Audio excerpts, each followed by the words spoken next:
So the Panthers had their second preseason game at home against the New York Jets after a tough week of training camp. They closed it out with joint practice with the New York Jets. So that, of course, ended up meaning that the starters did not see the field for the second game in a row. I want to talk about in this video what that means for the team going forward. I'm going to give my recap of the preseason game, who stood out to me on both sides of the football, and just the news and updates that came out of the game. But if you're new to the channel, make sure you're subscribed. My name is Aaron Duncan here with the Necessary Blunt Sports Talk, recap and analysis of the squad. The Panthers is what goes down on this here channel. So like I said, subscribe to stay up to date and stay in the loop, because I'm on top of everything as the Panthers get ready to ramp up for this 2024 season. And the second preseason game is in the books. And I know there was a lot of smoke around the starters not playing yet again. And talked about it before. I'm not going to spend a ton of time on it. I would like to get you guys' thoughts, though, down below. How did you feel about the starters not playing in this second preseason game? And I was under the impression that after I saw how that joint practice went on Thursday with the New York Jets, the level of intensity, the amount of reps that the first and second team got exclusively, and just how these guys competed at a high level and came out and made a statement, I pretty much knew that they probably were not going to play in this game. Now, I did last week, I said that, hey, I would like to see them get some reps at some time, and I expected them to do it against the Jets. But seeing what went down on Thursday, I had a different impression. I'm curious, did you go to the joint practice? And if you went, do you have the same impression as me? Did you think that, hey, after what I saw in the joint, I'm cool with them not playing in preseason? Do you not care anyway, because preseason is meaningless and it's just another excuse to get people injured? Because I hear the arguments. I hear the chatter. I hear it all. People are upset, and I get it. And I think a lot of it has to do with selfish reasons. And I understand, because football season's been so long. Everybody can't make it to training camp like me or you or whoever has been to the practices, and they want to see what this team looks like. They've heard the noise. They heard that we played pretty good against the Jets in practice. They want to see there for themselves, to put their eyes on it. They want to see that. And then you see other teams playing their starters. It's hard. It's hard not to look left and right and not stay in your lane and just run your own race and pay attention to your old squad. I get it. And so, to me, I think the full context, and even Dave Canella said that in his post-game presser, that just the health and everything that was going on was of concern as well. The amount of reps they got in the joint practice was another factor as well. So I understand, because he doesn't want to put, I guess, the unit, a patchwork unit out there, especially when you have Robert Hunt, who had an injury scare in the joint practice. Damian Lewis still really hasn't got a full workload of practice because of cardio as well. And then Deontay Johnson, your best receiver, is injured. Chuba Hubbard had a knee scare as well. It would just be patchwork, a group of offensive starters that they probably don't see the benefit of getting it out of it. I know some people say that with Bryce Young being such a young quarterback and everything else and whatever, a new system, they need reps. But I feel like they may put health over that. And health, we saw it derail our season last year in terms of the interior D-line. And like I said, it was fortunate that Bryce Young got sacked 62 times and only missed one game. We don't want to go down that road again and getting extra hits in the preseason. Life can come at you fast. We saw the same thing happen with J.J. McCarthy. Like I said, I think it's logical, because if there was data out there that said that, hey, playing in preseason guarantees you to have better success or a better start to the year, I would be all for it. If there was data that said the opposite, I would get it. But we played all preseason games last year under Frank Reich, and that did nothing. They came out and scored 10 points against the Atlanta Falcons on the road. And I'm not saying that I'm anti-preseason. I'm just saying I'm not going to get all up in arms where there's no clear data that shows that playing in preseason guarantees success. If that's what guarantees success, I would be all for it. But we've seen successful coaches do one way or the other. It's just a mixed bag on that. And so I do, or would expect maybe them to play in the Bills if things trend in the right direction, seeing the starters be a lot more healthy. But the Panthers don't have that much depth. They don't. And so this gives them a chance to see the depth playing the backups, but also it preserves the starters that you may have that may be hurt. We have Dane Jackson hurt on the defensive side of the ball. We know J.C. Horn's not playing preseason anyway. Jadeveon Clowney's not going to do that anyway because of his age. Xavier Woods is injured as well. Shaq Thompson has been in and out of the lineup, but he's just coming back as well. So there would just be a bunch of people that they would not err on the side of playing anyway, that they just thought it was best to sit the starters. So I would love to see some reps, but I'm not going to be up in arms if we don't see any. If we have a slow start, and nobody plays in preseason, you know people are going to blame it on that. Even though, like I said, there's no data that correlates that playing in the preseason is going to do that. But this is just the state of where this franchise is. Everybody's skeptical of everything, just like society nowadays. Everybody second guesses everything in the news and everything they hear and everything. They think it's something deeper. They think that Bryce Young is being hidden. They think that David Tepper is pulling the strings like a puppet again.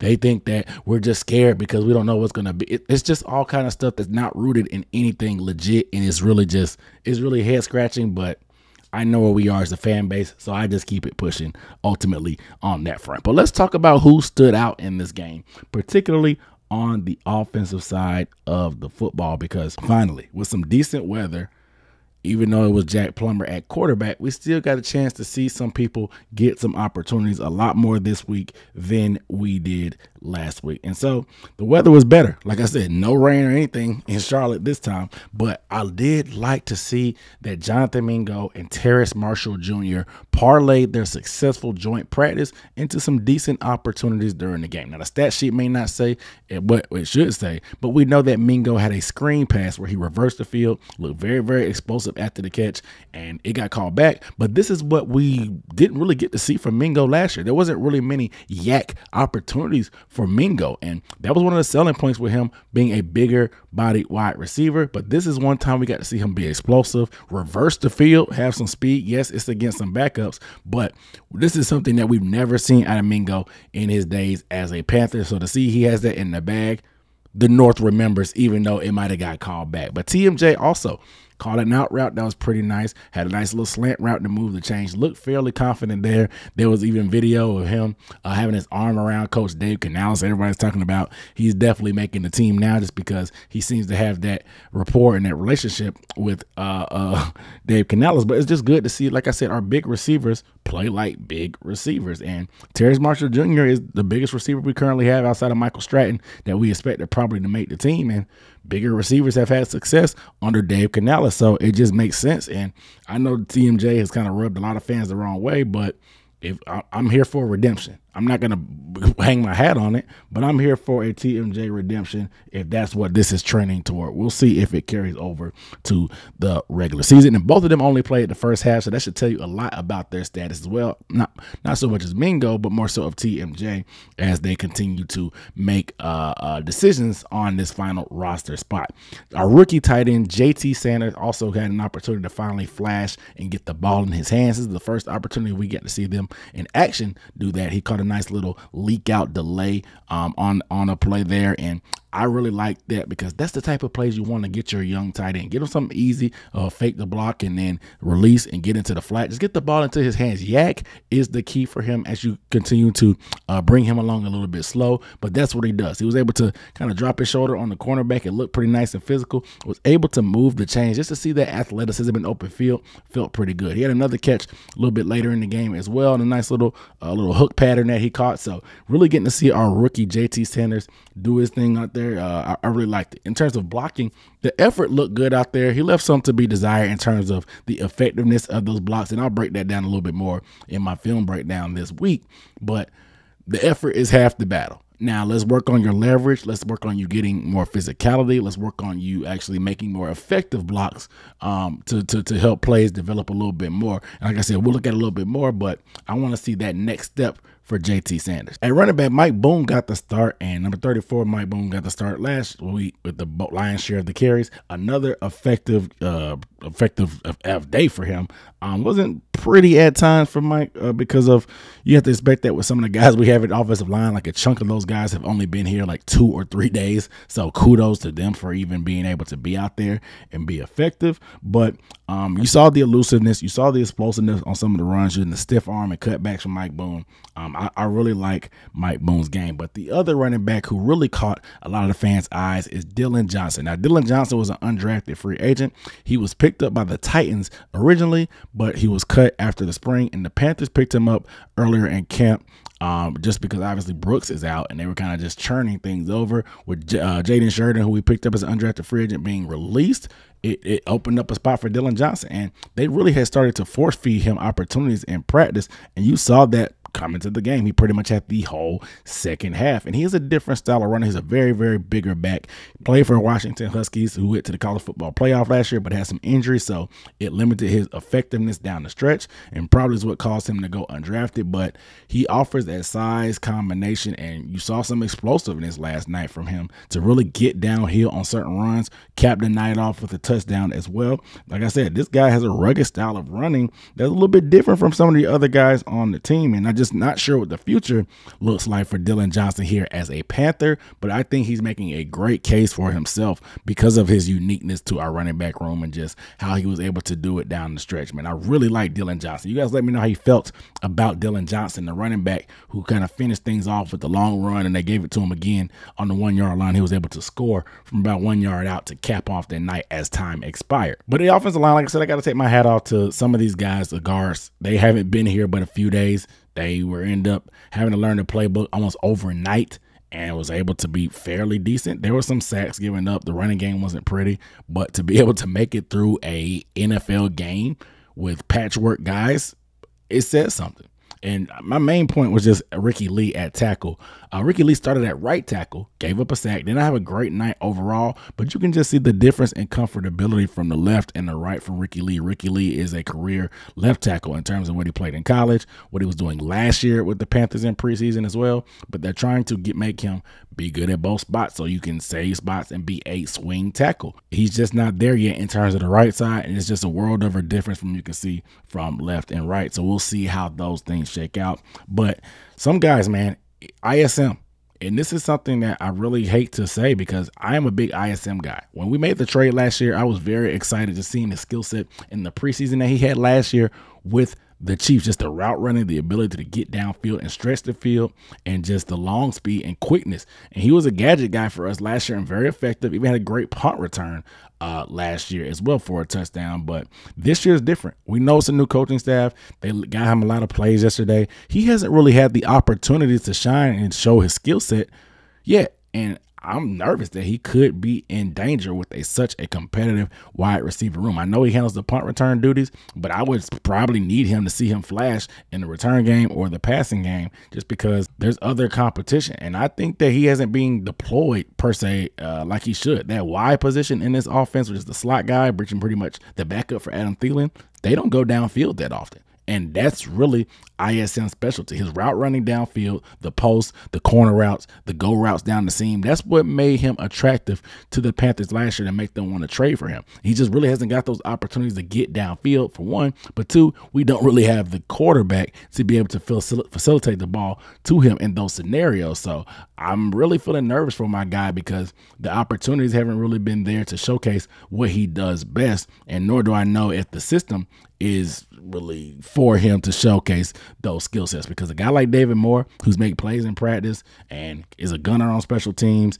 can catch punts if you need him to, can return kicks, has done it before in his career, and it's been a couple years, but he does do that. If there's a marginal difference in what you're bringing in the return game between ISM and David Moore, and you see David Moore actually making more plays on offense, they may lean towards David Moore because it's making it hard for David Moore, who has rapport with a lot of the staff, to be denied. And so we'll see what happens. Like I said, I'm still feel pretty good. The comments that Canales said about ISM still gives me some faith and hope that my guy will be on the team. But I'm just getting nervous about what's been materializing this preseason. So we'll see. You guys let me know down below in the comments. How do you feel about ISM's chances on the team right now, just based off of the lack of production we've seen for him or flashes we've seen in the preseason? But let's switch over to defense, because what stuck out to me the most is the second team linebackers really shined. And that was led by Trevin Wallace and my guy Claudin Sherlis. Now, Trevin Wallace obviously is that third-round pick, so a lot of people were kind of like iffy on him when we picked him.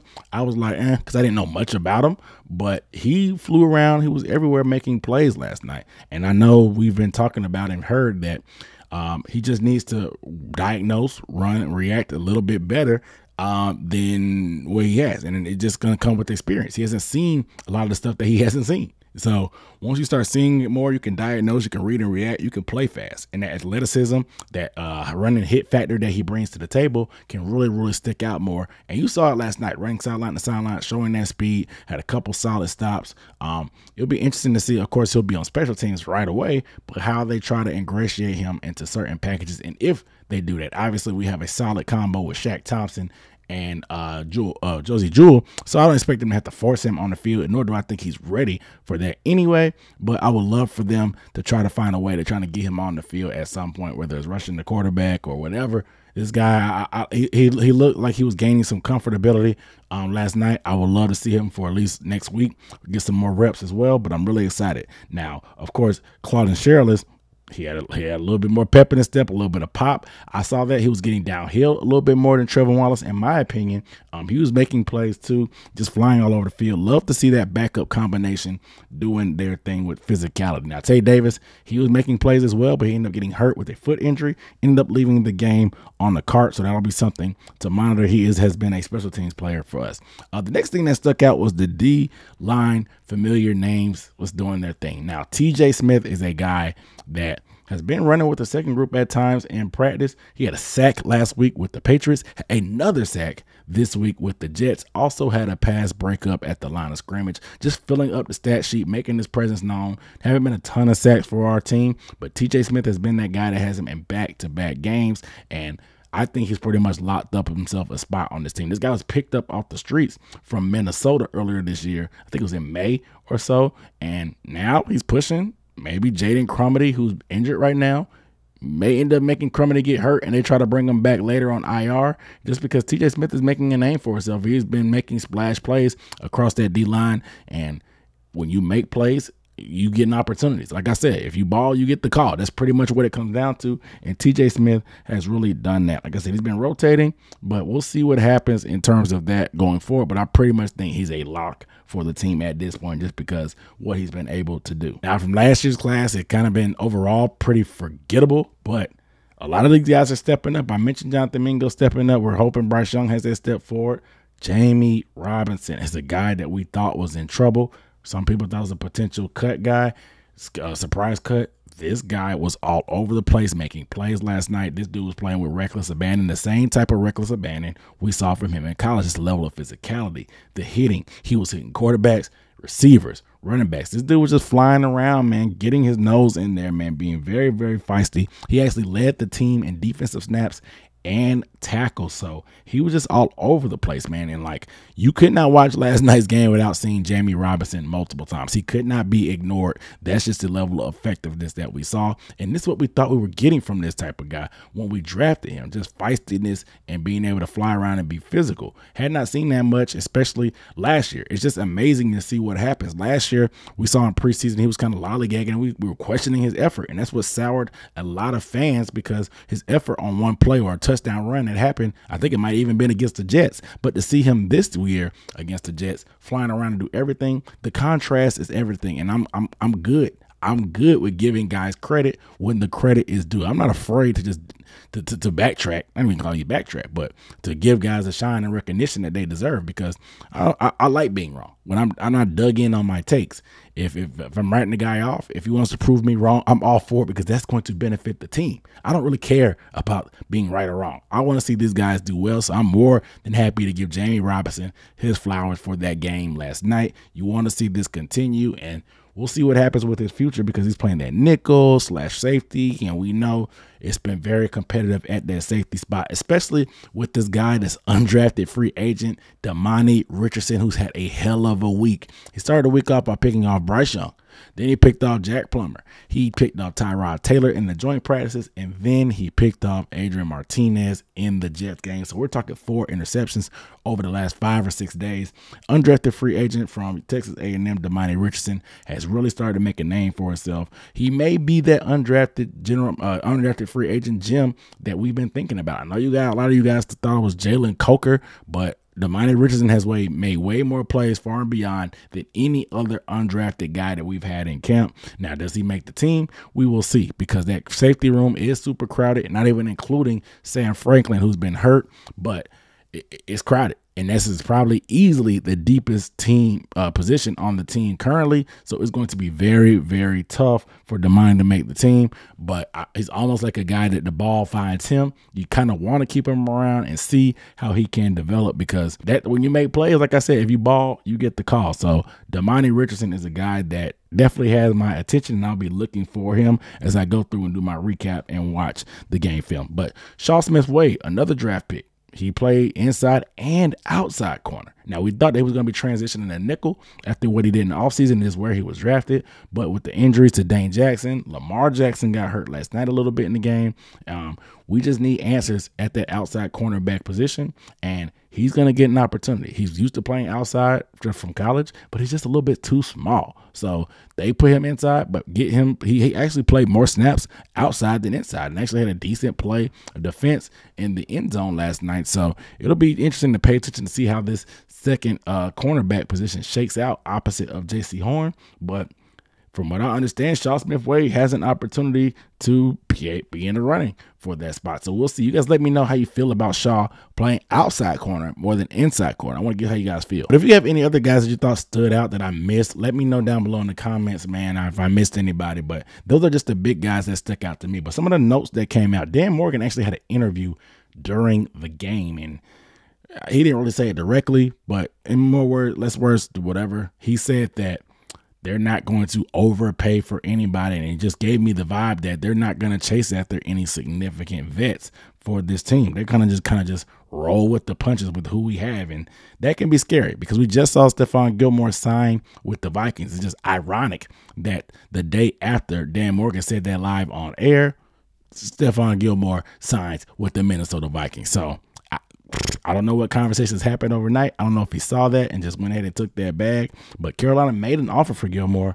It was just Minnesota's with $7 million guaranteed, $10 million in total value potentially.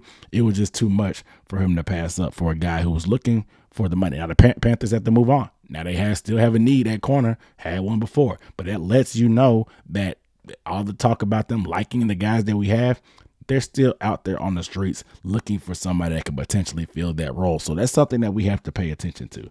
Dave Canales also talked about, like I said, he pretty much gave the sentiments that health over pretty much rust or experience was going to be big for him. I think health really has been hampering his decisions. I don't think he doesn't want to play the guys. I just think that injuries have made it so tough. I think we've been ramaged by injuries to start training camp, and that in training camp, it just seems like it was just tight ends, edge rushers, and now a bunch of DBs getting hurt, are your best wide receivers getting hurt, and the O-line gets hurt as well. We just don't have depth anyway as a team that we are right now. But for it to be injured now and then try to put a full group out, it just didn't seem advisable in Dave Canales' brain. So I got to respect the decision, and we going to see. This is what we going to see is about. There's no reason to freak out. Like I said, there's no hard, concrete data that says that playing or not playing makes a difference. We'll see how it plays out. By the time the preseason is a hindsight thing. You can blame it if you want to on something if we have a slow start, or if we come out, had a good preseason and did nothing, people are going to be like, see, that's why the preseason is worthless. These are conversations that happen every year. I'm just not wasting my time or energy on this stuff. We going to see. That's what it comes down to. But also, just the Dan Morgan thing to put a bow on it, the waiver wire will be coming up. I'll be making a video with potential guys that could be cut that we have first dibs on. So expect more roster changes, but it's coming. It's coming, and hopefully we'll see if they can turn the roster and find somebody good, some quality contributors, especially in the secondary and at the edge. But we will see how that shakes out. You guys let me know down below in the comments what you thought about the game overall. If you want to have any other thoughts there as well, I appreciate you guys watching. I'll see you next time. Peace.